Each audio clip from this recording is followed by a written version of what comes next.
আসসালামু আলাইকুম গাইজ, আশা করি ভালো আছেন। তো আজকের এই ব্লগটা বা ভিডিওটা একটা স্পেশাল উদ্দেশ্যে আমি তৈরি করতেছি। তো আজকের এই ভিডিওটা আমি যখন তৈরি করতেছি তখন হলো 2025 সাল, আর আমি এই ভিডিওটা 2041 সালকে কেন্দ্র করে তৈরি করতেছি, অর্থাৎ এই ভিডিওটা ভবিষ্যতের উপর নির্ভরশীল। তো গাইজ, এখন হলো 2025 সাল, আর এখন আমার বয়স হলো 16। এর ভিত্তিতে 2041 সালে আমার বয়স হবে 32, অর্থাৎ আমার বয়সের দ্বিগুণ। আমি 2025 সালে ক্লাস 9-এ পড়ি, আমার রোল 5। এই ভিডিওটা যখন আপনারা দেখতেছেন তখন হয়তো আমি আমার হাই স্কুল শেষ করছি, তখন হয়তো আমি অনেক চেঞ্জ হয়ে গেছি, তখন হয়তো আমি বিয়ে করে ফেলছি।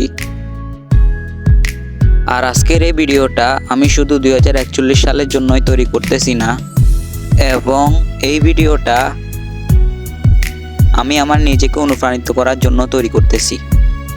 এখন আমি ক্লাস 9-এ পড়ি, আর আমার জীবনের লক্ষ্য হলো সিএ হওয়া, অর্থাৎ চার্টার্ড অ্যাকাউন্টেন্ট। এখন আমার জীবনের লক্ষ্য হলো সিএ হওয়া, আর আমি কখনো আমার লক্ষ্য পরিবর্তন করব না। আর আমি যদি এই জীবনে কিছু না করতে পারি তাহলে আমাকে লুজার ভেবে নেবেন, আর আমাকে একটা বোকাচোদা ভেবে নেবেন। আর আসলে আমি গালিগালাজ করি না, কিন্তু আমি যদি আমার জীবনে অসফল হই তাহলে এই গালিটা আমার প্রাপ্য। আমি সবসময় আমার লক্ষ্যের উপর ফোকাস করব, পরিশ্রম করব এবং লক্ষ্য পূরণের চেষ্টা করব, এবং জীবনে অনেক বড় কিছু করব। এই ভিডিওটা আমি অনুপ্রাণিত ভিডিও বলার কারণ হচ্ছে, এই ভিডিওটা দেখে কখনো যদি আমি দমে যাই বা হাল ছেড়ে দিই, তখন এই ভিডিওটা দেখে যেন আমি অনুপ্রাণিত হতে পারি। তাই আমি এই ভিডিওটাকে অনুপ্রাণিত ভিডিও বলছি। এই ভিডিওটা যখন আপনারা দেখতেছেন তখন হয়তো আমি বিয়ে করে ফেলছি, অথবা মারাও যেতে পারি। যদি মারা যাই তাহলে তো সব শেষ, কিন্তু যদি বেঁচে থাকি তাহলে অবশ্যই জীবনে কি করতে পারছি, এটা হলো আমার সবথেকে বড় প্রশ্ন আমার নিজের কাছে। আর এই কথাগুলো শুধুমাত্র সামিনের জন্য বা আমার জন্য।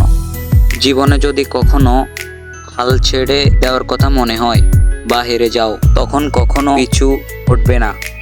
জীবনটা অবহমান, জীবনে অনেক কিছু হবে, অনেক কিছু ঘটবে, তা বলে নিজের লক্ষ্য থেকে পিছনে ফিরবে না। আর আমি নিজেকে প্রমিস করতেছি যে আমি কখনো জীবনের লক্ষ্য পরিবর্তন করব না এবং হাল ছেড়ে দিব না, চেষ্টা করে যাব। সফল হওয়া বা করার মালিক আল্লাহ। তো গাইজ, আজকের তারিখটা কই? তো গাইজ, আজকে হলো অক্টোবরের 23 তারিখ। তো গাইজ, আমি আমার নিজের শুভকামনা জানিয়ে আজকের ব্লগটি শেষ করছি। ধন্যবাদ।